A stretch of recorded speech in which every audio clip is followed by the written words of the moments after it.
Баршаңызға сәлем. Бүгінгі видеода изомальтадан ваза жасап, торттың декорын дайындап үйренеміз. Бұл декорды дайындау үшін бізге изомальта қажет. Түбі қалың ыдысқа изомальтамызды өлшеп салып, отқа қоямыз. Отқа қойғаннан кейін изомальта жайлап еріп бастайды. Сол кезде күрекшенің көмегімен араластырып тұрамыз. Изомальтамыз біздің күйіп кетпеуі қажет.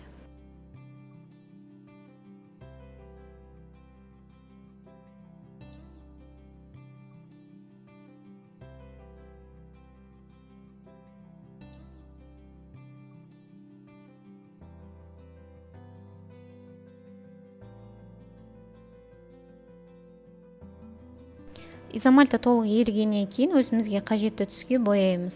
Вазаның түсі қою болсын десеңіз, онда бірінші ақ бояуды қосасыз. Содан кейін барып кез келген түсіңізге бояйсыз. Дайын болған изомальтамызды ковриктің үстіне құйып шығамыз. Изомальтаны құйып болғаннан кейін бірден ваза жасауға асықпаңыздар. Изомальтаның сәл суығанын күтеміз. Әйтпесе біз бірден изомальтаны құя салып ваза жасайтын болсақ, онда вазамыздың жан-жағынан изомальта ағып, формасы шықпай қалуы мүмкін. Изомальтамен жұмыс жасаған кезде абай болыңыздар, қолдарыңызды күйдіріп алуларыңыз әбден мүмкін. Қолдарыңызға қолғап киіп алуға кеңес етемін. Ыстық изомальтаны құйғаннан кейін де ковриктің астына тақтайшаны қойып жұмыс жасауға кеңес етемін. Изомальтаның ыстықтығынан үстеліңіздің үсті немесе дастарханыңыз күйіп қалуы мүмкін. Изомальтаны коврикке құйғаннан кейін әдемі ортасын тауып алыңыздар. Яғни біздің изомальтамыз қатып та қалуға болмайды, ол кезде ақпай қалады біздің вазамыз, және де қатты сұйық болып кетуге де болмайды. Алдын ала стакандарыңызды және қыстырғыштарыңызды дайындап қойыңыздар. Қазір стаканға кигізе отырып, вазаның бейнесін шығарамыз.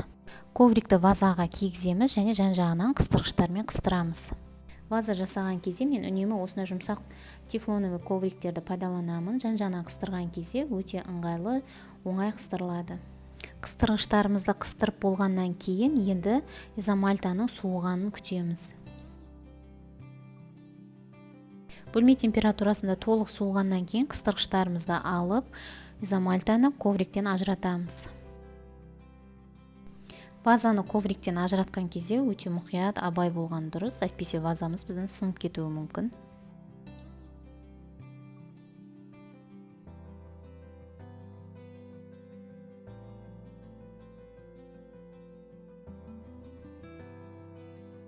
Міне менің изомальтадан жасалған вазам дайын болды. Торттың үстіне қоя отырып, вазаның ішін шоколадты шарлармен толтыруға немесе гүлмен толтыра отырып әсемдеуге болады. Видеоны соңына дейін көргендеріңізге рахмет. Осымен мен өз видеомды аяқтаймын.